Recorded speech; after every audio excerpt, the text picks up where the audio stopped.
আপনার বিদ্যাও নাই, বুদ্ধিও নাই, আপনি মুসলিম নামের কলঙ্ক। এটা আমি বলতে চাই, কথাগুলো খুব গুরুত্ব দিয়ে মনোযোগ সহকারে শুনবেন, তাহলে আপনার মনের যত প্রশ্ন আছে সকল প্রশ্নের সঠিক উত্তর তথ্য সহকারে পেয়ে যাবেন।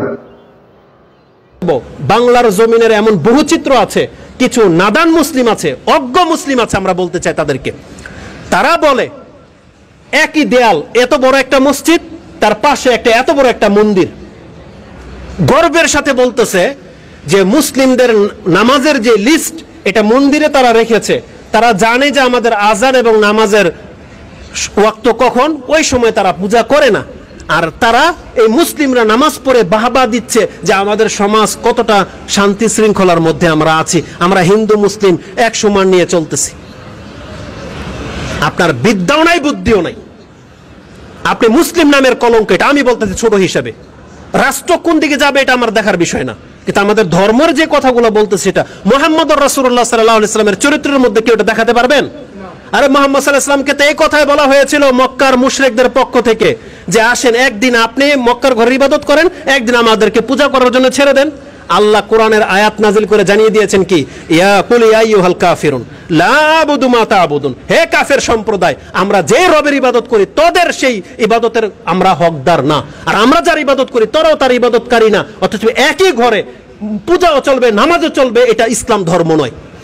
এটা শিখেছেন আপনি এই যে ইন্ডিয়ার ফিল্ম স্টারদের কাছ থেকে। ওই নামধারী কিছু মুসলমান ক্যারেক্টার আছে যারা অভিনয় করে, তাদেরকে আপনি দেখতে পাবেন মাথায় টুপিও পরে, আবার মন্দিরে গিয়ে পূজাও করে। এটা তাদের কাছ থেকে শিখেছেন, কিন্তু ইসলাম এটা আমাদেরকে শেখায় নাই। আল্লাহ বলতেছেন মুহাম্মদ সাল্লাল্লাহু আলাইহি ওয়াসাল্লামকে যেখানে মুসলিম পাড়া দেবে সেখানে শুধু আল্লাহর আইন চলবে। এটা ছিল ইসলামের বিধান, এটা ছিল নবী রাসূলকে পাঠানোর উদ্দেশ্য। নাহলে ওমর রাদিয়াল্লাহু তাআলা আনহু তিনি খ্রিস্টানদেরকে, ইহুদিদেরকে বের করতেন না। রাসূল সাল্লাল্লাহু আলাইহি ওয়াসাল্লাম মদিনা থেকে ইহুদিদেরকে বের করে দেন নাই। কেন করেছেন? যেখানে মুহাম্মদ থাকবে, মুহাম্মাদের অনুসারী থাকবে, সেখানে হিন্দু থাকবে, বৌদ্ধ, খ্রিস্টান সব থাকবে। এটা হইতে পারে না। আমাদেরকে সেই নীতি শিক্ষা দেওয়া হয়েছিল। আর তাদের ঘরের সন্তান সেই মাযহাবের অনুসারী হয়ে, সেই মতাদর্শের অনুসারী হয়ে আপনি মসজিদ থেকে বের হয়ে বলতেছেন আমাদের ঘরে এখানে পূজা চলে আর এখানে নামাজ চলে, নামাজের সময় পূজা বন্ধ, পূজার সময় নামাজ বন্ধ। এটা ধর্ম? নাঙ্গলবন, সাবদি, নারায়ণগঞ্জের প্রায় জায়গাতে আমি নিজের চোখে দেখেছি রক্তক্ষরণ হয় আমাদের যখন একটা মসজিদের পাশে মন্দির। কেন? মুসলমানদের টাকা কি হয়েছে? মুসলিমরা কেন পারলো না তাদের 90% মানুষ মুসলিম হওয়ার পরে যে মন্দির আমরা ভেঙে দিতে বলতেছি না, তাদেরকে সেপারেট করে দিতে, তোমরা তোমাদের এরিয়া চলে যাও, তাদের সাথে মিলেমিশে বসবাস করতে হবে। এটা ইসলাম কোথায় শিখাইছে? বরং ইসলাম শিখাইছে যেখানে মুসলিমরা বাস করবে সেখানে অমুসলিমরা যদি বাস করে কন্ডিশনের সাথে, তাহলে তারা নিরাপত্তা পেয়ে যাবে। কোনো মুসলিম কোনো অমুসলিমকে আঘাত করবে না, জুলুম করবে না। এটা ইসলাম শিখিয়েছে। কিন্তু এটা কখন শিখাইলো ইসলাম যে মুসলিমরা হিন্দুর, খ্রিস্টান, বৌদ্ধর সাথে মিলেমিশে থাকবে? এটা কোন আয়াতের ভিত্তিতে আপনি করলেন? কোন হাদিসের ভিত্তিতে? এটা কি করে আপনি প্রচার করেন? আল্লাহর কাছে কি জবাব দিবেন আপনি? বরং আল্লাহ সুবহানাহু ওয়া তাআলা মন্দির আর মসজিদ কোনোদিন এক জায়গায় থাকে না। নাইলে আল্লাহ সুবহানাহু ওয়া তাআলা কাবা ঘরের মন্দিরগুলোকে ভাঙতে বলতেন না, কিন্তু রাসূল সাল্লাল্লাহু আলাইহি ওয়াসাল্লাম কি রেখেছিলেন একটাও? তাহলে মুসলিমরা কোন চরিত্র থেকে এটা শিখলো? এটা সম্প্রীতি নয়, বরং সম্প্রীতি হলো আমাদের রাষ্ট্রে ইসলাম চলবে, হিন্দুরা যদি বসবাস করতে চায় কন্ডিশনের সাথে, আমরা তাদের উপর জুলুম করতে পারবো না। আমরা তাদেরকে উপকার করব, হেল্প করব বিপদে পড়ে গেলে, কিন্তু ওদের পূজাতে আমরা অংশ নিতে পারি না। এবং ওদের জন্য আলাদা এরিয়া করে দিতে হবে যে তোমরা এই এরিয়ার ভিতরে বাইরে বেরোতে পারবে না। সৌদি আরবে কি হিন্দু নাই?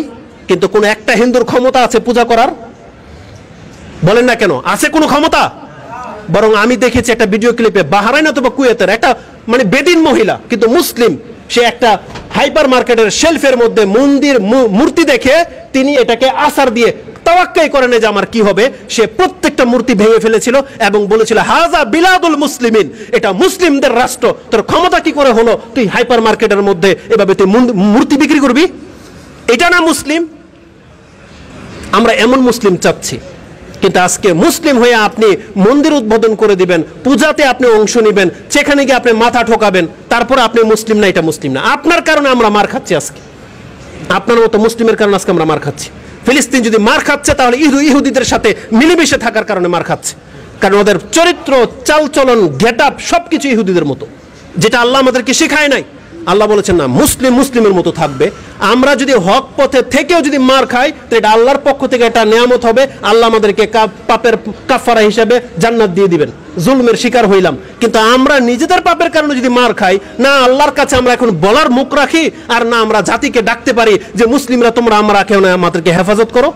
আজকে বাংলার মুসলিমরা যদি ইসলামের উপরে না থাকি আর যখন মার খাই, তখন সৌদি আরবকে যদি বলি আপনারা মুখ বন্ধ করে রেখেছেন কেন, এই যে হিন্দুরা ইহুদিরা আমাদেরকে মারতেছে, বাঁচান না কেন, এটা টিকবে কথা? তখন টিকবে না। আগে আমাদেরকে মুসলিম হতে হবে, তারপরে পাশের মুসলিম ভাইদেরকে সাহায্যের জন্য ডাকতে হবে। উপরন্তু আমাদের বাংলাদেশকে নিয়ে আপনি ভাবেন, একদিকে সমুদ্র, বাকি তিন দিকে কারা আছে? আপনাকে কে উদ্ধার করবে যদি আশেপাশে কোনো গেঞ্জাম লেগে যায়? মায়ানমারের জন্য না তো মুসলিম ভাই হিসেবে বাংলাদেশকে পেয়ে গেছে, বাংলাদেশ কার কাছে যাবে? কার কাছে যাবে?